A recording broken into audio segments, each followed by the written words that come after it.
YouTube. I should probably just pause the news a second because all I'm hearing is we're in tier 4, the virus is rising, people aren't staying at home, this isn't working, draining. So yeah, I hope you've had a good Christmas.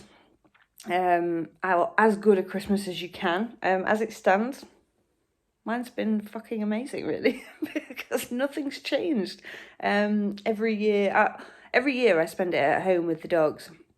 Although this year I was due to have my grandma, my dad, and my sister up, but that didn't happen because of the tiers. And to be completely honest, yes, it would have been nice to see them, but it didn't affect me to the point where I was, I found the positives inside of that. I was like, okay, so we're not going to see them this year, that's okay. Well, what are the positives? Well, I haven't got to cook a massive dock-off meal and put myself under strain to do so. I haven't got to disinfect everybody when they come in and when they leave. And I can have some downtime, which I don't do very often. So as it stands, Christmas was good. For all of us here, we had a busy day, Christmas Day, dogs opening their presents and having fun, and they were all shattered by the end of it. So yeah, overall brilliant. And I've titled this post today, Commandments for a Dog Training Life. Now, there are 10 commandments that I like to live by. So I thought I'd share, I don't want to share all 10 of them, or I could share all 10 of them, but it'd probably be like an hours long YouTube special, and uploading it would be a nightmare.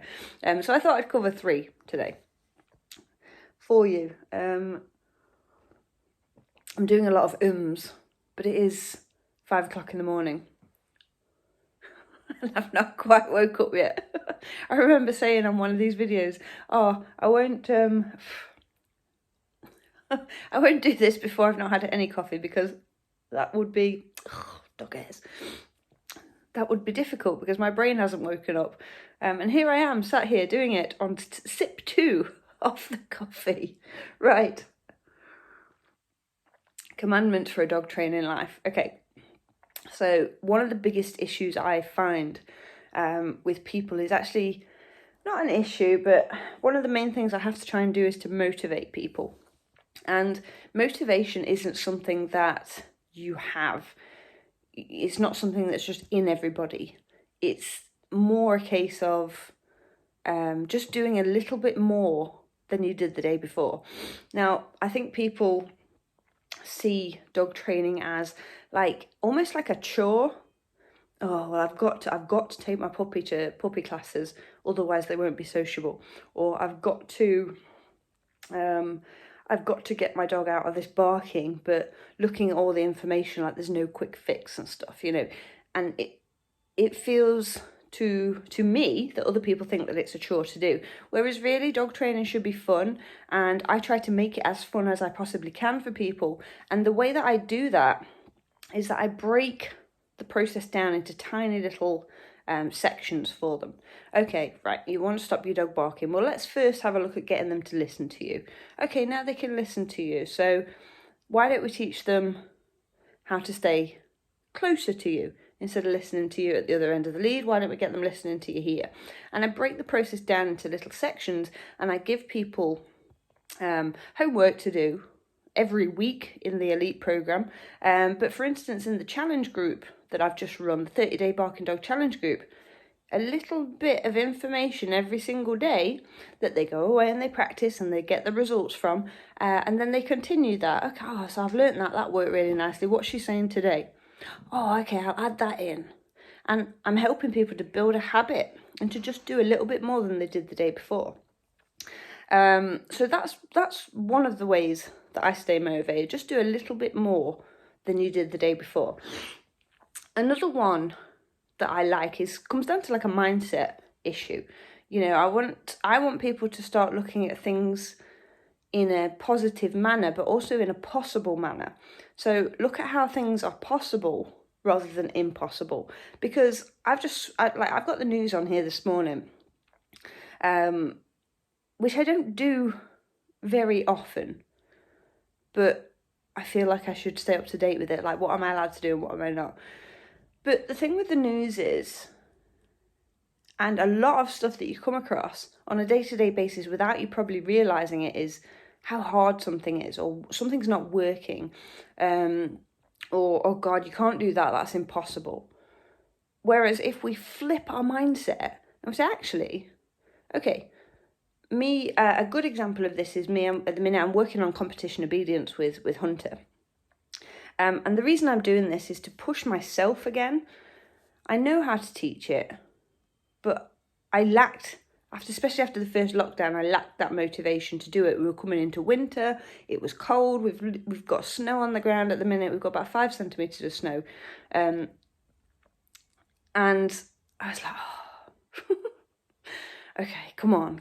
And motivation, well, I didn't just wake up and go, whoa, I'm going to do it. I have to put things in place to be able to say that it's possible. Now, coming back to this factor of looking at how things are possible as opposed to impossible, if you look at somebody who has got what you want, it can feel like the journey it's hard. We all know getting what we want is not easy. And I think it's very easy for people to go, oh, I can't do that. And get a little bit of like imposter syndrome. Oh, I could never do that. Oh God, look at how well behaved their dog is. God, I can't even get my dog to listen to me when there's another dog around. Never mind competing obedience style stuff. And these are all thoughts that I've had. You know, I've worked hard with Hunter to be able to just get him to be able to deal with passing a dog every now and again. And this way of training is like another milestone for us. And I went through a big phase of, oh, he's not the right dog to do it. He can only deal with one dog. How's he going to be able to deal with multiple dogs running up to him, blah, blah, blah, blah, blah. And I was inadvertently telling myself that it was impossible to do. So switch your mindset. Start looking at how things are possible for you and your dog as opposed to impossible.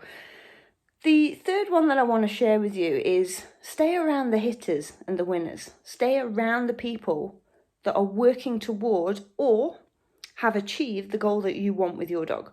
I hear a lot of, especially during this challenge group, like I've had emails going, oh God, my dog isn't as fluid as Lily was, or my dog's not as attentive as what Hunter was in the heel work, etc., etc.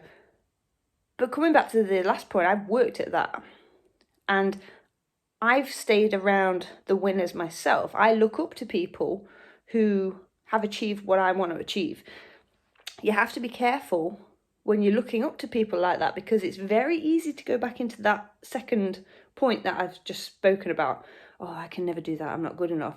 Whereas, in fact, on that point, I remember one of my team members, one of my elite members, looking at, we've got 2 brothers in the team, and Claire and Loki are working really hard at just getting him to listen and to, you know, not get frustrated over other dogs.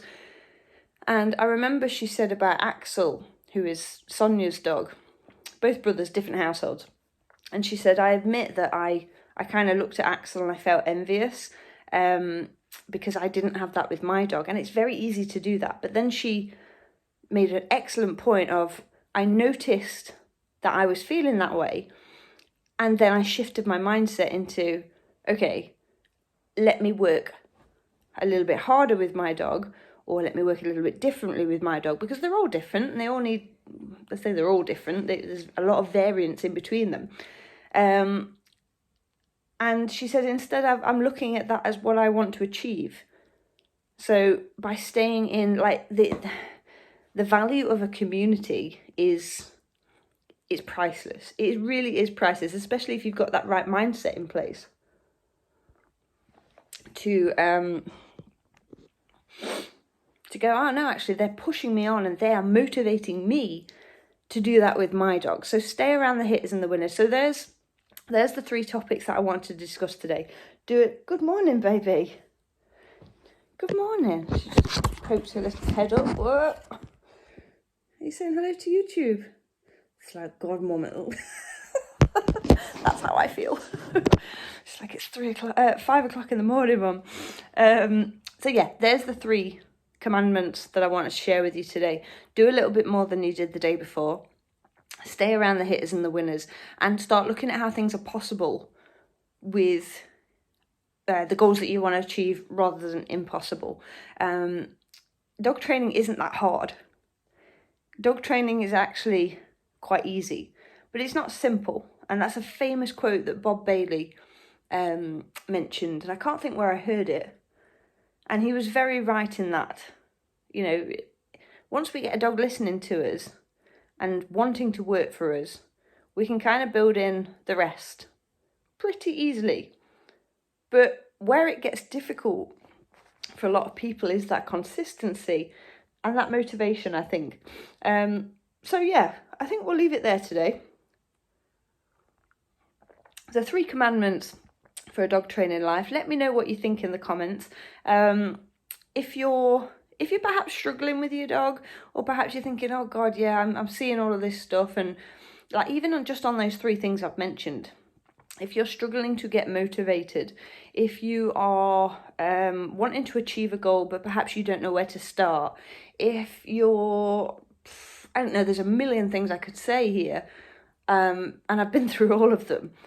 If you feel like your dog is draining you as opposed to you both having fun together and it feels like a chore, then let me know in the comments. Let me know in the comments if there's anything that you want to hear. I can promise you that I have been there. And just getting out the front door at times to go and do stuff has been a task for me and a challenge for me. But you don't get anywhere in life, I don't think, by taking the easy route. Comfort is very much the enemy of achievement. So yeah, I will leave it there. Let me know what you think in the comments. If there's anything that you want me to chat about, fire it up.